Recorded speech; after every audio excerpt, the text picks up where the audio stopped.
Council meetings are long and boring. Wouldn't it be great if they were short and unboring? This is why I've invented the 5-minute meeting. This is music when I cut it together in editing. It's awesome music. You guys are gonna like this. It's good. Awesome. Okay, anyway. Ashland City Council meeting, July 19th. The meeting was delayed an hour because there were union negotiations. What were the outcomes of that? No idea. But the mayor, this one she goes, hey, when they let people back in, she goes, hey, we also did a 6-month review of our new city manager and gave him the thumbs up. And then a public forum, the 5G lady was there, of course, and she said, I hope council can heal, and I hope we can get the 5G ordinance on the ballot. And then a lady with curly hair said, I didn't like when this counselor right here defined a forensic audit in a negative way and attacked this one, and she should apologize. And then consent agenda, who am I kidding? City manager first, of course, the 5G ordinance language that the 5G they said is coming to council, so apparently that's going to be on the ballot. And then he said extreme heat is coming, and so we're looking at a lot of cooling shelter stuff. So be on the lookout for that. And then remember fire hazards when working in the yard, like when you're using power tools. And then he said the emergency management coordinator position duties are being described by people at us. There's a new job at the city, emergency management coordinator, and they're just working out that person's duties. And then the consent agenda. The TAP contract with Medford and Talent. And Phoenix, TAP, Talent, Ashland, Phoenix, that's the pipe that comes and brings us water from Medford. And then this one goes, hey, how much is that going to cost? How much does that cost every year? And then the public works guy goes, that was $168,000 last year. And this one goes, hey, what if we normally get 3 million gallons from them? What if we go to the full 3 million gallons this year? And the city guy goes, wow, there's so many variables. There's no way to even guess how much it's going to cost. And so this guy goes, well, I moved to have the city manager sign an agreement with Medford, and that was all approved. And then the public forum. Okay, this is a special public forum just for the issue. The council is going to debate this meeting that they want to put the ordinance on the fall ballot, delaying any psilocybin mushroom stuff in the city for 2 years. It's already passed the state, but then they're thinking, maybe the city should rescind that stuff. And then so a guy with a small ponytail showed up and says, I leased a place on 2nd Street for mushroom therapy, and I'm all invested in it, so I don't know why the city's against it. And then this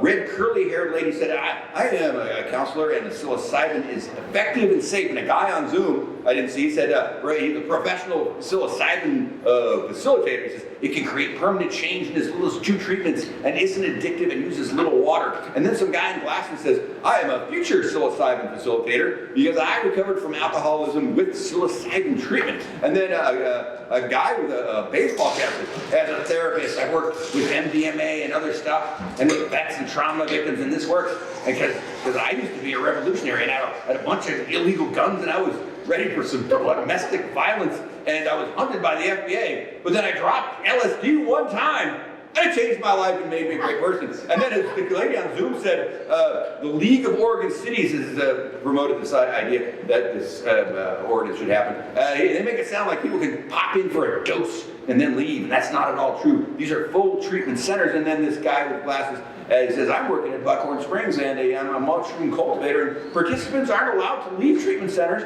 until they are proven sober. And then so the city manager says, I just brought this to the council's attention because if they wanted to put restrictions on the ballot, they need to do it soon. Okay, Zoom expert. There's a Zoom expert coming up next. Not confused there. Who was the main advocate for the state mushroom measure, and he said that aside from the 2 proposals that the League of Oregon Cities has just recommended to every city and county in the state, you could just do nothing. And then the reasonable state regulations will apply to mushroom therapies and treatments. And then this one goes, she goes, hey, did you know that 80% of Ashland approved the state mushroom measure? So I think we should do nothing. That's what people want. And this one goes, she goes, hey, I agree. Leave that mushroom stuff alone. And then this one goes, she goes, I love mushrooms. So to that degree. And this one, she goes, yeah, of course, me too. I love them. And then this guy goes, he goes, yeah, sure, me too. I'm in. He's all in. And then this one goes, I mean, we don't put any resolution on the ballot. We just like let it be. And that was all rude. And so there was the League of Oregon Cities is a suggestions legislation, the entire state, and so. All of the cities and counties in Oregon have kind of brought this up because the League of Oregon cities, which we should all look at because they're a great resource for Oregon cities, but maybe trying to, maybe they should be legislating. Am I right? That's what I'm thinking. Okay then. Okay, food and beverage tax proposal to officially put the ordinance giving 25% of food and beverage tax from a place like, let's say the Black Sheep, to parks, and then 73% to the city, and then 2% for administration, and they want that to happen until 2040. That's what, 18 years from now. So they said, this one goes, she goes, hey, where is she? There she is. She goes, hey, does this have a nexus with O&M and economic development? And I think she was saying, can food and beverage be permanent? I think that's what she said, and then city manager said, oh, I need priorities. And then this one said, shouldn't we have more restrictions on all this money? And the city manager said, fewer restrictions allow for more flexibility. And this one said, hey, instead of 2040, this tax should only go till 2030.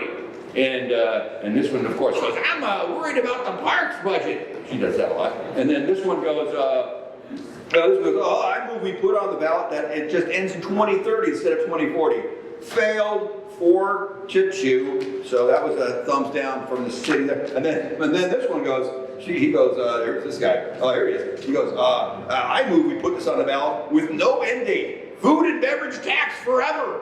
And then this one goes, I have something about recitals, and this one goes, forever's a long time. I'm still on the 2040 plan there. And this one goes, I think maybe food and tax, beverage forever. And this one goes, I am 1 zillion% against food and tax forever. And that failed 0 to 6.